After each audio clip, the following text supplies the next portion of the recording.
Yeah, good morning, friends. Let us begin with the lecture today. Till now, we have discussed about various things. Till now, in our lectures which we have started, we have discussed about what is drama, and then we talked about drama and ritual, drama and drama, the illusion of reality, how to see a play on a stage. Then we talked about theatres and their effects, and we talked about reading a play, how to read a play. We discussed all those things in our earlier lectures. Today, we are going to begin with the great ages of drama. As I repeatedly mentioned it in my earlier lectures also, that it is most essential to understand the development of drama from different ages, as it is one of the most ancient literary genre.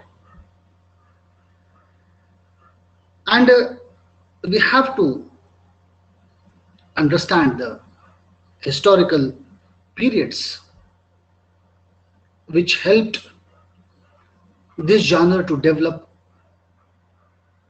in such a way that it has changed the whole understanding of societies. Certain historical periods have produced great plays, great dramas, and great playwrights or dramatists, you can say. Now, it is somehow a matter of conjecture that why some period produced good drama and good dramatists, why not all the period throughout the history, throughout the ages? Why don't we get good dramatists and good plays? But some research scholars, some teachers, some students of drama, they're examining, they're searching across the world that why, what sort of social, historical, or religious conditions of the times that allowed the people to write drama, to perform drama, and made the audience to watch the drama. Now, each of the ages that we are going to discuss from today onwards, this great ages of drama has affected the way plays have been written. That is what I am saying again and again. Yesterday also I mentioned this particular thing, that we have to understand this curious fact that the theatres, the performance space changed the whole way of writing a drama. Similarly, the great ages, the ages which we are going to discuss, all these great ages have given a sense or a way to express the issues that are related of that society which are still relevant today. We need to understand that the great ages of drama has affected the writing skills or writing of drama also, how they are acted and how the successive ages influenced by each other. In every age, my friends, drama borrows certain important elements from each earlier period. So we cannot say that why Greek period is important and why not Roman, why not Elizabethan.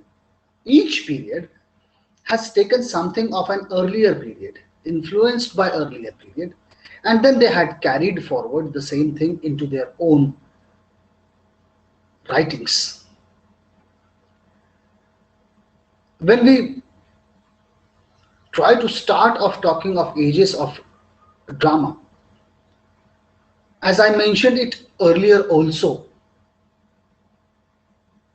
at the same time I am mentioning it again, once again to you, that we are not considering the Oriental world, India, China, Japan, or Egypt. The ancient drama also resides in this part of the world also. But as we are going to talk about English drama only, we are focusing on the ages that are related with the development of Western drama or European drama or drama written in English. And that's why we are not discussing all the ages that are part of this civilization. May be possible that, and the time constraints us. We are unable to complete all those things within a given stipulated minimum time that we had in our hands. And that's why we have to be very specific. We have to choose specific ages. Otherwise, it would be very interesting for most of you to understand how the writings in China developed, how plays were written in China, how plays were written in Japan, how plays were written in Egypt.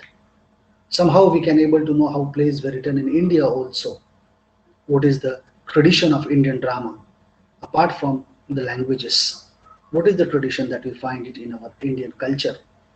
We can discuss a very interesting thing. We have a lot of things to talk about, but time doesn't permit us to continue all those things. That's why we have selected certain ages, as I said to you, those ages which have changed the whole perception of drama, changed the whole understanding of drama.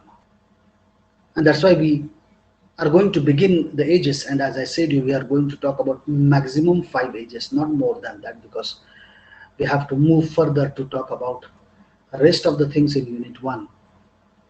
And then we have to discuss even about the plays that are for our, those plays that are part of our studies. So we have a very minimum time, a meager time, and that's why I'm still trying to cover all the things as much as possible. And as I said you earlier also, that today is Wednesday, and I requested you to decide till Wednesday that what exactly you are going to accept, or what you are going to ready to write down as your assignment and send it to me. Assignment as you did it in last semester for research methodology. The PowerPoint presentation, you have to make it and you have to send it to me. Whenever I will disclose the date, whenever I will announce the date, you have to send me that particular PowerPoint presentation. And one particular test we are going to arrange. So I asked you in a couple of days or a couple of weeks back that you have to decide on your own by discussing or by having a chat amongst yourselves to finalize what sort of topic, or if you have not decided, I'll today announce it to you at the end of the lecture so that you can able to tell me which suits you or which is the suitable thing for you. Okay. And in between, my request is you should have some respond, either yes or no, so that I can able to understand that you are connected or not, because it's absolutely technical thing. I'm not able to see your faces, and that's why I'm not able to understand whether you are there or not. So in between, if I ask something, please respond it. Don't wait for my call. You can respond it in between, no problem with it. Okay, is it comfortable? Okay, sir. Yeah, please. Thank you. So let us begin with the first age that we are going to talk about, and that first age is Greek drama. Again, I am saying this, that there are other civilizations also, but we are not discussing that. Now, the story of Greek drama, or the Greeks of 5th century BC, are credited with the first masterful dramatic age, which lasted from the birth of Achilles. Achilles is one of the famous tragedy writer, tragedy playwright, tragedian, you can say. Aeschylus, Aeschylus, Aeschylus, who was born in 525 BC, to the death of Aristophanes, that is 385 BC. This was the period approximately considered as period of Greek drama. Please understand this. The period of Greek drama begins from birth of Aeschylus. Aeschylus is one of the prominent tragedy writer, tragedy dramatist of Greek drama, born in 525 BC up to the death of Aristophanes. Aristophanes is one of the prominent comedy writer, comedy playwright of Greek drama, who died in 385 BC. So this was the complete period of Greek drama, approximately considered as, not confirmed. Please understand this. Very interestingly, my friends, if you see and if you try to search the things available on internet to you about Greek drama, you will get thousands and thousands of pages.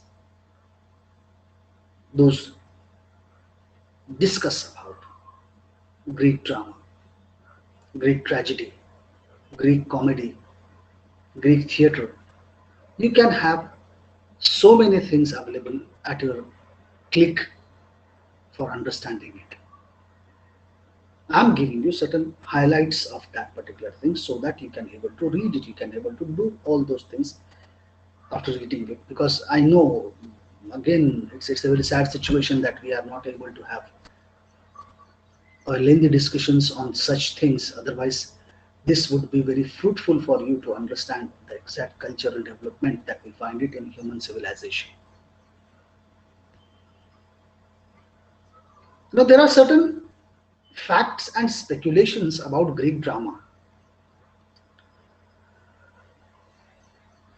because Greek drama, and if you see the Greek culture, you will find out it has got a very glorious culture with itself. It has a lot of contribution in philosophy, it has a lot of contribution in science, it has a lot of contribution in literary works and even theories. A very flourished Greek society. And this Greek society has given certain new ideas and concepts to the world that we still discuss about all those concepts and ideas. Now, if you study Greek drama, naturally Greek drama is related with its theatre. As I said to you yesterday, as I have shown you the picture of Greek theatre to you, that Greek theatre is not simply meant for any kind of, you can say, relaxation, or you can say that they are not at all interested in understanding or in spending their time watching a play. In fact, we have to understand Greek drama in consultation with Greek theatre.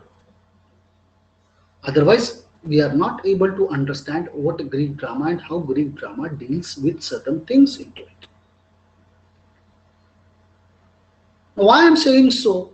Why I'm saying this issue? Why I'm pointing out this particular thing to you? Now, the reason is theatre was extremely important to the Greek society as a way, because they treat theater as a way of interpreting their relationship with their gods. It is somehow a kind of religious association. And the Greeks are trying to reinforce their sense of community get together, community gathering, sense of community as a whole through this particular space called theater. Interestingly, although this we are not, because some uh, you cannot escape certain things. You have to accept certain things very in detail, although the time constraints there, but let it be, it doesn't matter. If you look at Indian culture also simultaneously, that will help us to understand very comfortably.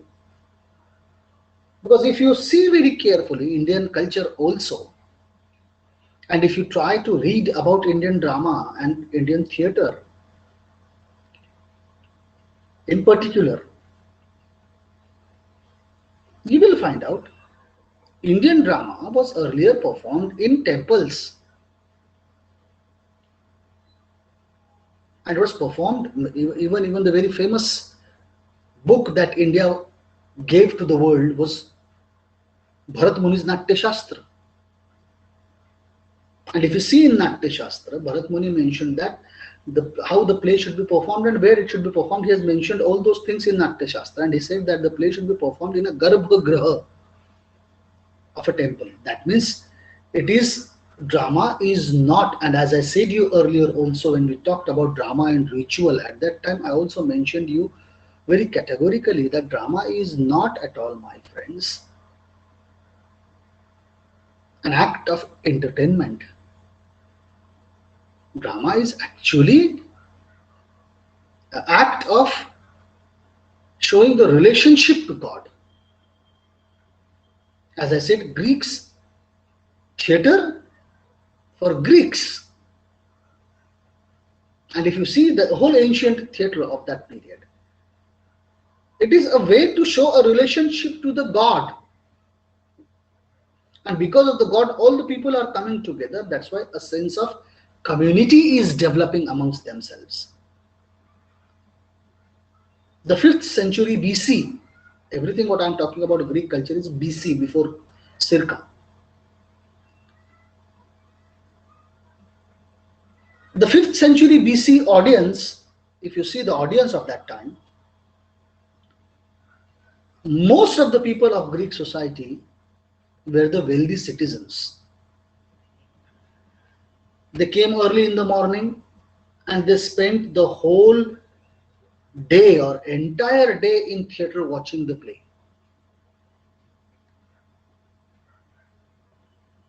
Drama was not mere escapism for Greek society, nor it's a way of an entertainment for Greek society. It is not a frill or it is not a luxury for Greek society. It is a cultural necessity. Drama is a cultural necessity for Greek society. Greek society is expecting something which they feel that our society should come to know, our society should understand this particular issue, our society should understand this particular way of living life. And that's why Greek society always interested in understanding drama. Now, as I said, it's a cultural necessity. Very important thing to understand this when we talk about Greek drama. The theaters of Greek drama, they were supported by public funds. The wealthy citizens of the society they used to pay the money. State used to, most of the time, the public funds. The state is having its public fund, and this public fund is used to perform a drama in a theater. The government, the state will sponsor it. The state will give money to the professional groups to perform this particular play, to perform one particular play, and this activity will go run for a whole year. That's why it is a public funded, and the dramatists competed for winning prizes, because during the festivals, great festivals of Dionysus, Dionysus is a god of, you can say, uh, wine, youth, and fertility in Greek society. Dionysus is the god of wine, youth, and fertility in Greek society, because what Greeks always felt that Dionysus is having a mythic spirit of energy. Dionysus is violence or angry if you don't perform anything in front of it, and that's why a great festival of Dionysus used to take place in Greek society, where the playwrights has to write a particular play, and there is a competition of these performances, and whatever performances will be appreciated by the audience, and a kind of performance that help the society to understand certain issue, that resolved the certain queries and doubts of the people. That play was declared as best play of that particular year, and they will get an award for that. So there was a constant competition of writing dramas, and that's why tragedies were the most appreciable form of drama for Greek society. Now, why tragedy they used to write? What are the reasons that Greeks liked tragedy very much? And as we come to know that there were three great tragedians that the Greek drama gave to the world of theatre or world of drama. Number one is Aeschylus. Number two is Sophocles, Sophocles. And number three is Euripides. These are the three great tragedians of Greek drama. Why these are supposed to be the great tragedians? The reason is that they won the awards most of the time. It was recorded that Sophocles won the award more than 60 times. Let me, if you understand, or if you little bit, because it makes me to boast. There are a lot of things to talk to you, but I have to restrict myself. That's why I'm curtailing. That's why I'm so slow telling you all those things. That I'm cutting most of the things while I'm discussing with you. That what I have to tell. I am editing continuously, because there are so many things that we can talk about. Because I usually used to speak on Greek tragedy or Greek drama for more than 3 or 4 hours. But now we don't have any much more time. That's why I'm editing certain part and skipping certain part and putting it in front of you. But if we get sometimes, if we get offline and if we come together, then we'll talk once again about Greek drama. We can have a lot of very interesting discussions about Greek drama. Till that time, I hope that you will also read about Greek drama, so that you can able to have healthy participation in discussions. If we meet offline, in probably if allowed by the government. Now, if you see very carefully, the very interesting fact about the issues that these playwrights wrote, they wrote in Old Greek. as we have Old English.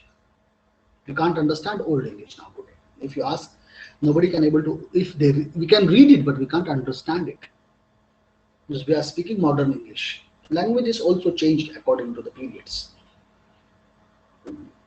And being a student of language and literature, we need to understand this also. Although most of us will not able to understand what role any language can play in developing the human understanding.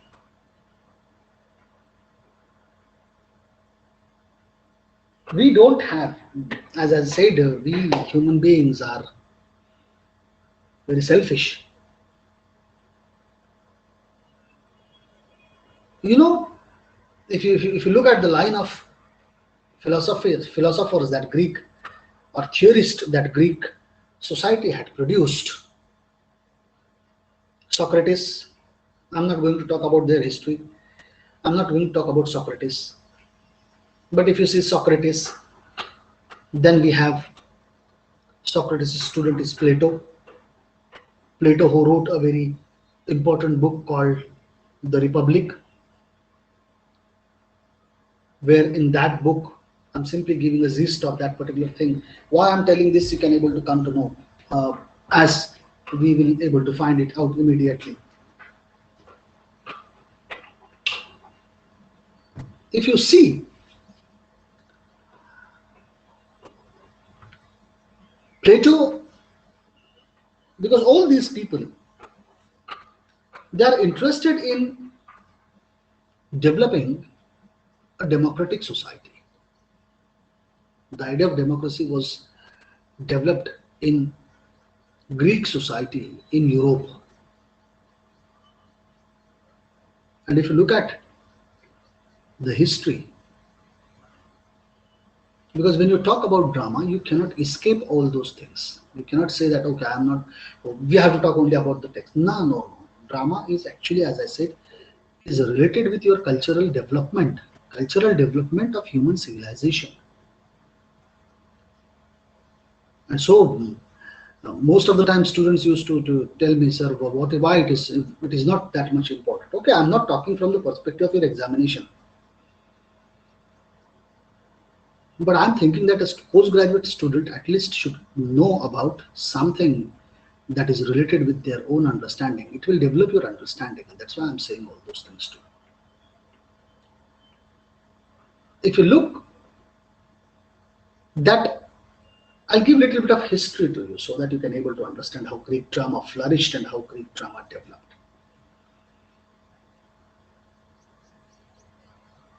Now only 3 tragedians and 2 comedians are left. If you talk about Greek drama, it is a story. If I talk in the sense of story and all those things, it is a story moreover dominated by 5 dramatists, 3 tragic and 2 comic, and by 1 theorist and a critic. These are the things we know about them.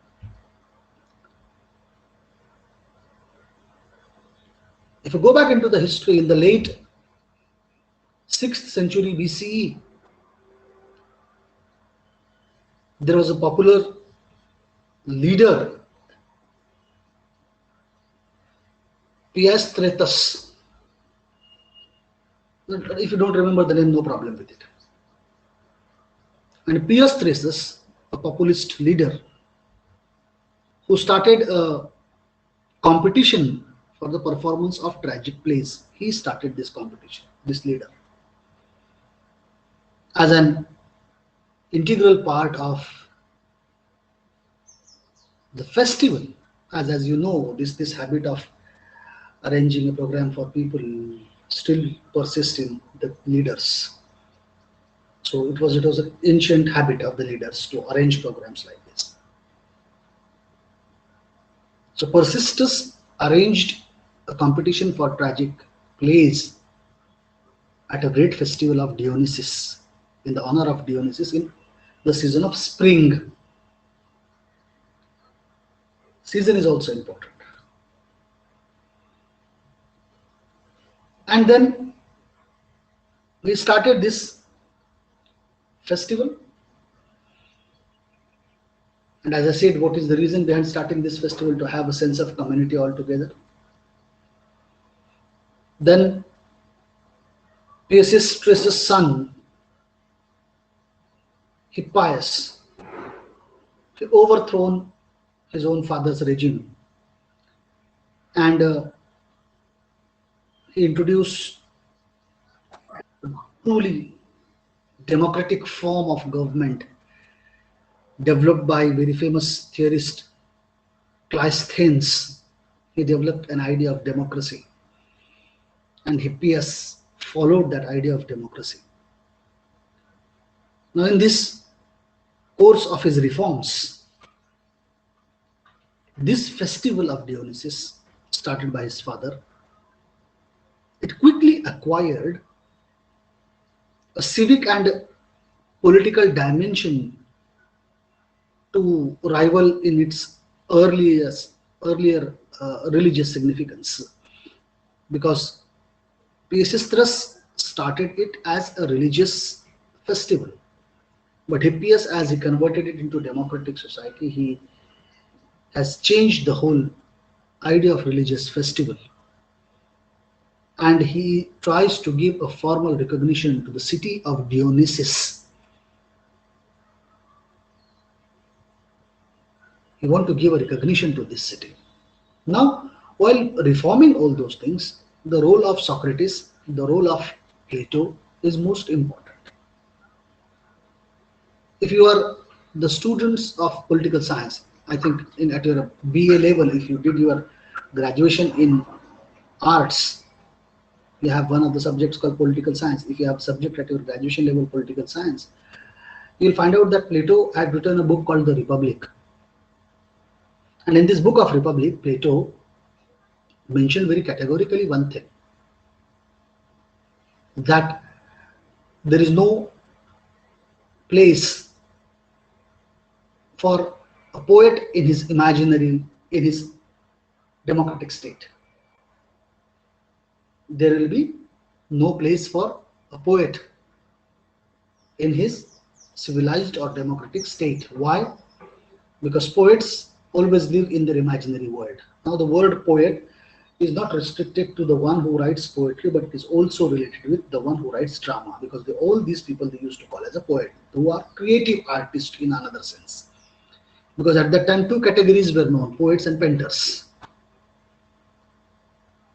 Poets, painters, and musicians.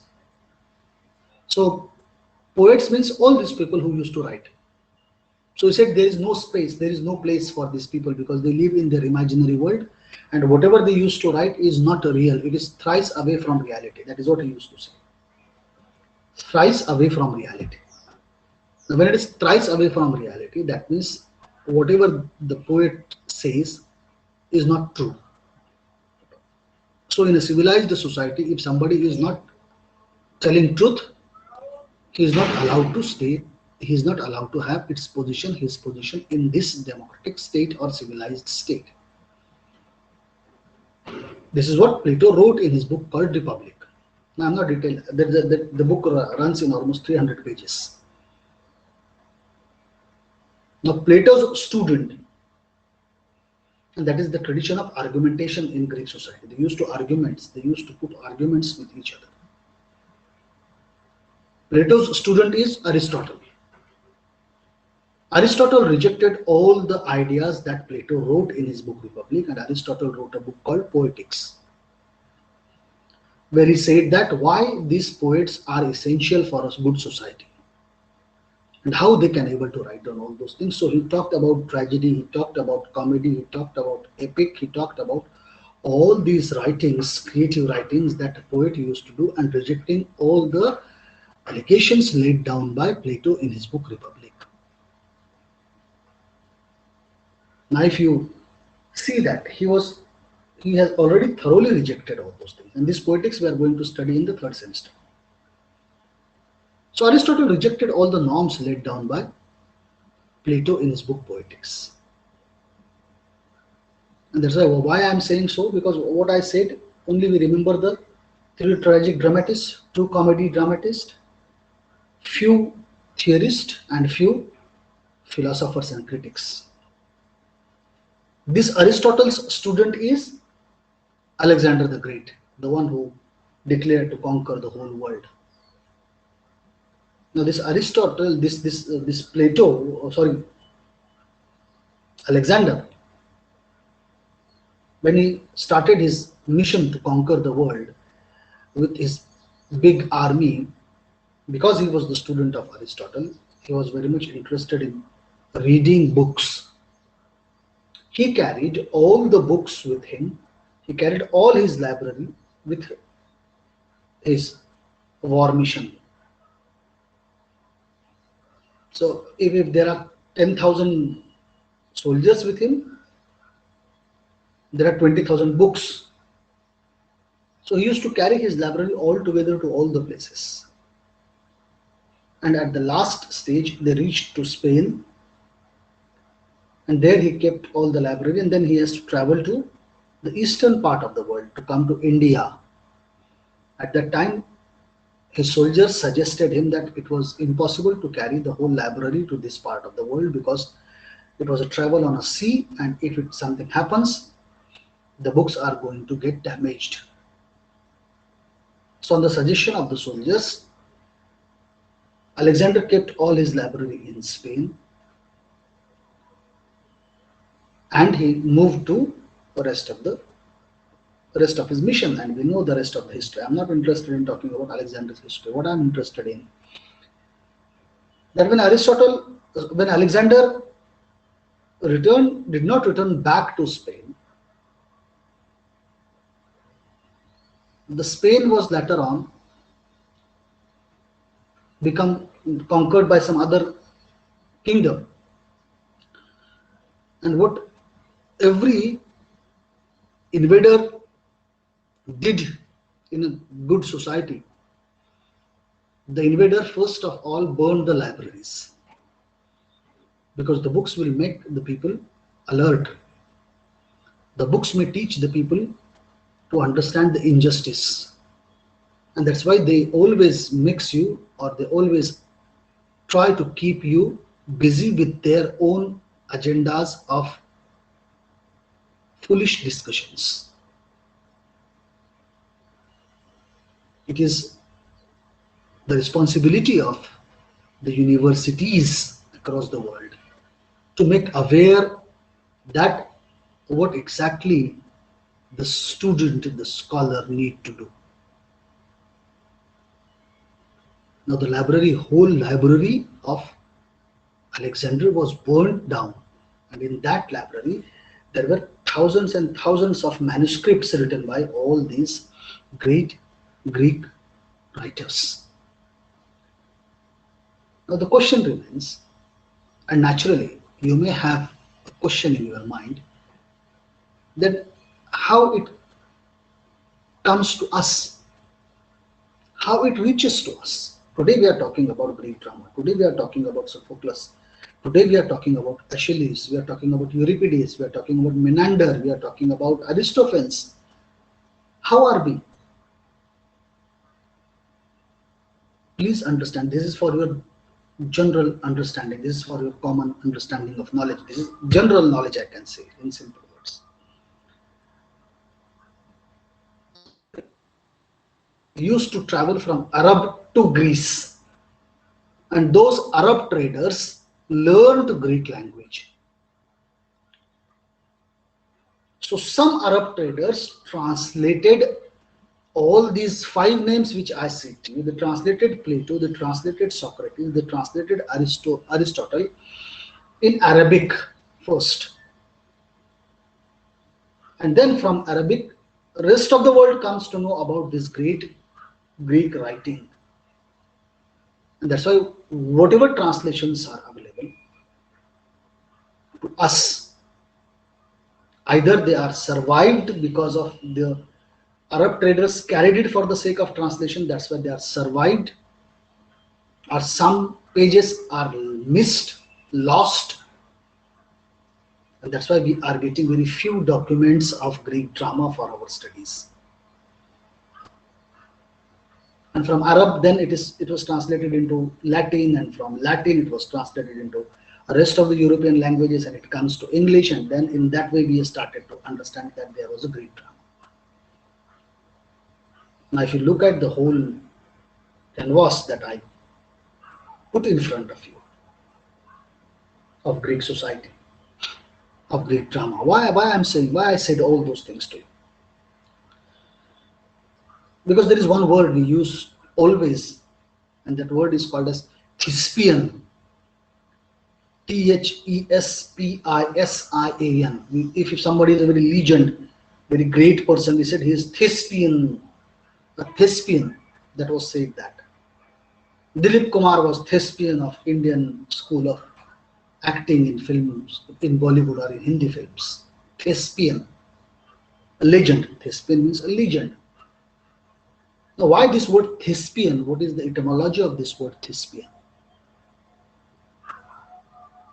There was, you can say, there is still doubt. The research is still going on this particular person.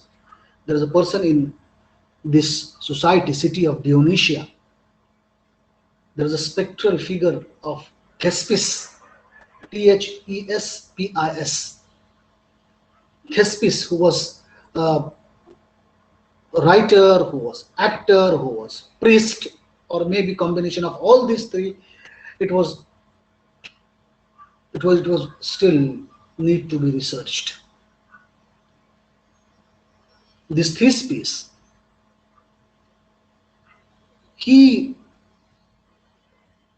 his troupe won the competition for most of the time. And this Thespis was having various dramatists in his group. It was said that Sophocles was the member of Thespis group. Thespis formed a professional group which performed plays. And that's why you will find out that this Thespis, apart from having a professional group to perform the plays, this Thespis lay a number of agricultural festivals also apart from this great spring festival in honor of god Dionysus. Apart from this Thespis has initiated agricultural festival across Greece. And the whole country, if you say Greek, the whole country marked by singing, dancing, and mysterious ceremonies. And he developed these activities across Greece. Now, it was certain evidences with the surviving text we have of these great playwrights, Aeschylus, Sophocles, and Euripides, these three tragedians. These three were the great tragedians of Greek drama. Aeschylus was the senior most tragedian. AE. If you are having notebook and pen, please take down the spelling of Aeschylus. These three tragedians are the most important tragedians. Aeschylus, Aeschylus. Aeschylus. His period was 525 BC to 456 BC. 525 to 456. Now you have another doubt, sir, how this is? The number is going in reverse. So if you see a time scale, there is a 0, and before 0 there are minus, and from 0 there is plus. So minus 50 is bigger than minus 100. Okay, because it is coming close to 0. Then from 0 it starts 1, 2, 3, 4, 5. So minus 1 is the biggest number as compared to minus 100 because it is close to 0. So it will come in a reverse direction. So 525 to 456 BC was the period of Aeschylus. The second great tragedian in Greek drama was Sophocles. Sophocles. Sophocles, who was from 496 to 406 BC. 496 to 406 BC. And the third important playwright or tragedian of Greek drama was Euripides, Euripides,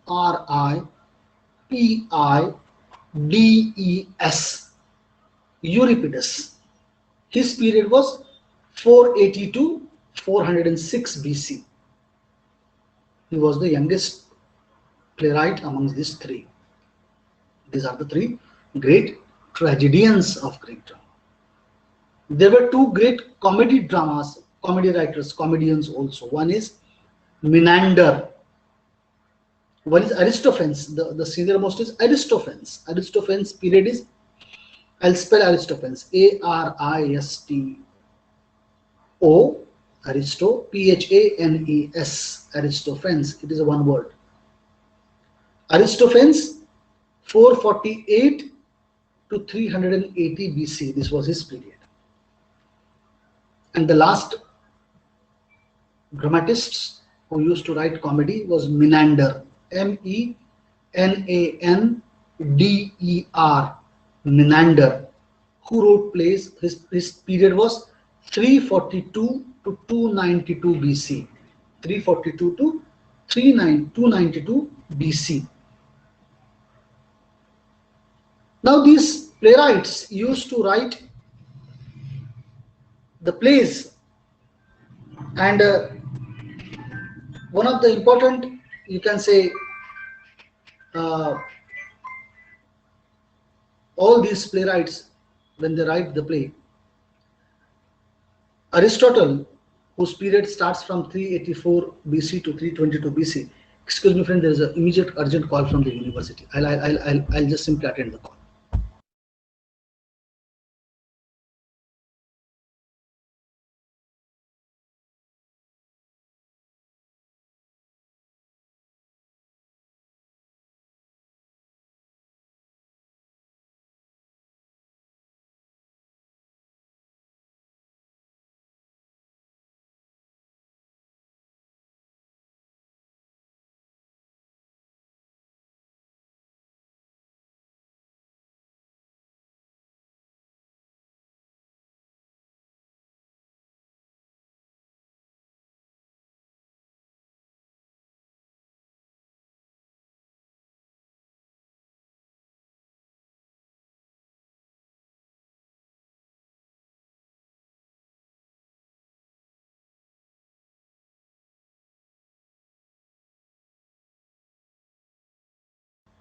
If you see this, that Aristotle, whose period was 384 to 322 BC,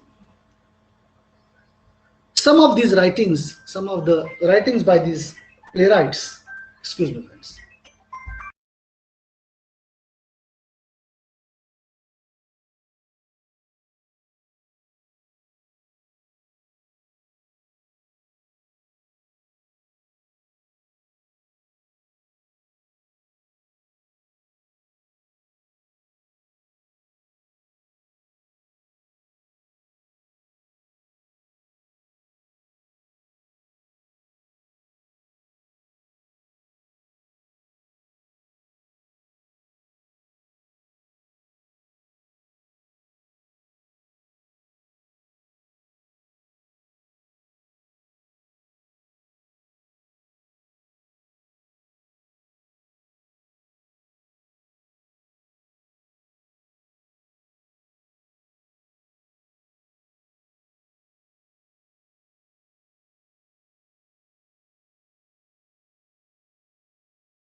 Okay, friends, so what we will do, simply we'll continue this in tomorrow's lecture, because I am having one urgent work to do. So tomorrow we'll continue with the lecture with Greek society and Greek drama. So do you have any doubts and queries about it? Or you can have, you can say that if you want to say something to me, that Is it comfortable for you to understand this all those things, or I should not give you the details of it? Please reply. Please tell me.